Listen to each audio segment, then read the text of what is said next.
Saudara, pengusutan kasus pembunuhan Vina dan Eki terus bergulir. Yang menarik, saudara, pihak korban dan terpidana yang biasanya saling berhadapan-hadapan, namun dalam kasus pembunuhan Vina ini justru tampak kompak. Kedua pihak sepakat untuk mempertanyakan perjalanan dari penyidikan ini.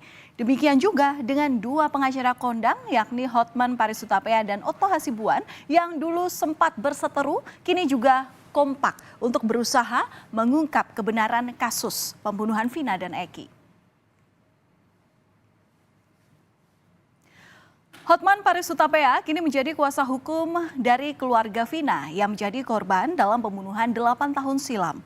Hotman sendiri merasa ragu atas penangkapan Peggy Setiawan dan penetapannya sebagai tersangka. Antara lain karena 5 terpidana dalam kasus ini menyatakan di BAP bahwa Peggy Setiawan bukanlah pelaku dalam pembunuhan Vina dan Eki.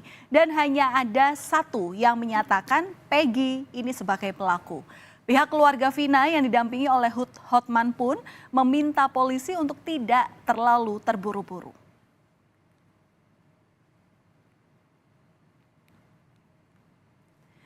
Di sisi lain, saudara, pengacara Otto Hasibuan akan memberikan bantuan hukum pada 5 terpidana kasus pembunuhan Vina dan Eki. Ketua Umum Dewan Pimpinan Nasional Perhimpunan Advokat Indonesia (DPN) Peradi itu mengaku menemukan sejumlah kejanggalan, mulai dari pengakuan terpidana bahwa mereka tidak berada di lokasi saat kejadian hingga penangkapan dari Peggy Setiawan. Otto di sini juga menyebut Peradi akan siap memberikan pendampingan hukum jika kelima terpidana kasus Vina dan Eki akan mengajukan peninjauan kembali. Dalam kasus pembunuhan Vina dan Eki, salah satu yang dirasa janggal baik oleh pihak keluarga korban maupun pihak terpidana, yakni hilangnya 2 nama yang sebelumnya masuk ke dalam daftar DPO atau dalam daftar pencarian orang. Kuasa hukum keluarga Vina, Hotman Paris Hutapea, ini juga mempertanyakan bagaimana bisa kedua sosok itu kemudian dibilang fiktif setelah peran mereka dalam pembunuhan ini jelas disebut dalam BAP dan dakwaan di tahun 2016. Begitu pula Ketua DPN Peradi, Otto Hasibuan, yang dalam proses mendampingi kelima terpidana menyoroti soal bagaimana rangkaian pembunuhan ini sebenarnya terjadi jika kedua DPO tersebut dibilang fiktif. Tidak akan terungkap kejadian sebenarnya di balik semua ini BAP yang saling bertentangan. Kenapa bisa fiktif? Kenapa dulu disebutkan pelaku yang fiktif ini yang memerkosa? Itu ada di BAP, itu ada dalam surat dakwaan, itu ada dalam persidangan, itu ada dalam putusan. Dan itu sekarang dengan dinyatakan fiktif itu sudah dikubur. Maksudnya enggak? Dengan dinyatakan fiktif, maka itu semua sudah dikubur, tidak akan diperiksa lagi. Konsentrasinya hanya ke Peggy. Seolah-olah yang penting targetnya 1 Peggy, udah biar masyarakat puas. Dakwaan itu, maka 2 orang inilah yang membawa Andi ini membawa korban ini ke flyover supaya ditunjukkan seakan-akan bahwa korban ini mati karena kecelakaan. Ya kan? Nah, coba bayangkan. Itu dakwaannya. Kalau ternyata oleh polisi dikatakan bahwa 2 orang ini fiktif, berarti dakwaan ini juga diduga adalah fiktif kan? Cerita itu kan fiktif juga dong. Coba bayangkan korban mati, kemudian dibawa ke flyover oleh 2 orang yang buron yang dikatakan fiktif. Menanggapi hilangnya 2 nama DPO dalam kasus pembunuhan Vina dan Eki, polisi beralasan karena kurangnya alat bukti. Di sisi lain, Kepala Divisi Humas Polri Irjen Sandi Nugroho menyebut beberapa saksi juga bilang bahwa keduanya ini fiktif. Namun polisi masih mendalami kasus ini. Kasus yang disampaikan oleh Dirkrim Polda Jabar bahwa tadinya DPO ada 3 menjadi 1, karena alat bukti yang mengarah kepada 2 orang ini sampai dengan saat ini masih belum mencukupi. Bahkan ada beberapa keterangan saksi yang menyampaikan itu adalah fiktif, nama fiktif. Nah, oleh karena itu masih didalamin, masih dikerjakan. Apabila memang ada keterangan, informasi, tambahan alat bukti, tambahan saksi ataupun yang lainnya, untuk membuat terang benderang tindak pidana ini, tentu saja kepolisian akan sangat berterima kasih.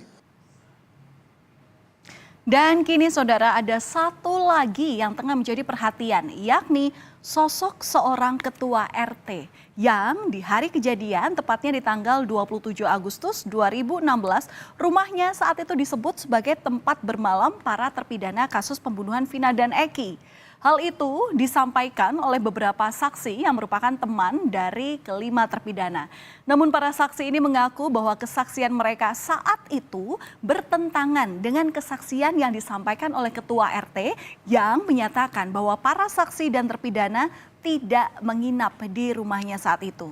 Dan hingga akhirnya para saksi mengaku mengubah berita acara pemeriksaan mereka hingga selaras dengan keterangan ketua RT, dan kini mereka kembali untuk menyampaikan keterangan yang sebenarnya. Waktu kamu tidur di situ, melihat nggak yang 5 orang ini yang sedang dipenjara sekarang itu ada di situ juga tidur? Melihat. Melihat ya? Melihat. Apa yang sebenarnya di sana? Bilang sejujurnya juga. Apa itu? Ya bahwa saya tidur di situ tuh. Oh, jadi berita acara kamu di situ di habis kemarin? Cuma bukan diralat sih, jadi kayak diomongin benar aja, kamu bilangnya tidur di situ, sedangkan Pak RT-nya tidak mengakui bahwa anak-anak tidur di situ, bilangnya gitu. Terus? Jadi kan saya ngerasa takut lagi. Awal sesuai yang ada di kejadian di situ, cuman di Teguh nerangin yang sebenarnya malah nanti kamu akan terlibat gitu. Jadi seolah-olah Teguh tuh tidak tidur di rumah Pak RT, padahal mah tidur di rumah Pak RT. Anak Pak RT ada di situ nggak? Ada. Tidur di situ? Iya. Ditangkap nggak waktu itu dia? Kurang tahu tuh. Kurang tahu. Kalau kata temen mah katanya sempat dibawa. Terus dikeluarin lagi. Dikeluarin lagi. Nah saudara, untuk mencari sosok Pak RT, tim kami berupaya menemui ketua RT yang dimaksud oleh para saksi di tahun 2016. Rumahnya sendiri terletak sekitar 100 meter dari lokasi pembunuhan Vina dan Eki. Namun saat ingin ditemui, pihak keluarga menyebut bahwa dirinya sedang kurang sehat serta sudah berusia lanjut hingga tidak memiliki banyak kesempatan untuk bisa memberi keterangan pada awak media. Dan tak hanya sosok Pak RT yang kini dicari-cari. Ayah Eki, Ibtu Rudiana pun kini tak lagi pernah terlihat usai memberikan pernyataan di media sosial pada bulan Mei lalu. Ayah Eki meminta publik untuk tidak berasumsi liar tentang kasus pembunuhan Vina dan anaknya Eki. Ia juga mengaku berjuang keras untuk mengusut kasus ini. Sementara pihak keluarga Vina mengaku terakhir kali berkomunikasi dengan keluarga Eki ini di tahun 2017.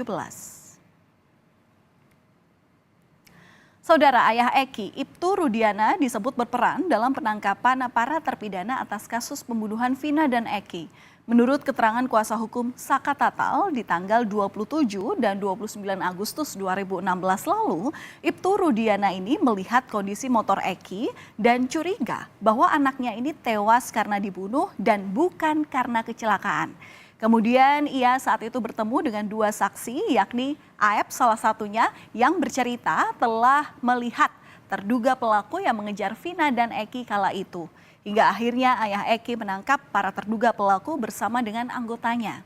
Kala itu ayah Eki ini menjabat sebagai Kanit Narkoba Polresta Cirebon.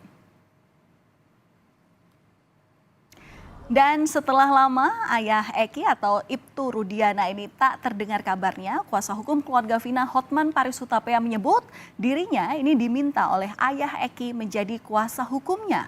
Hotman bilang ada perwakilan yang mengaku dari ayah Eki yang menghubungi pihaknya.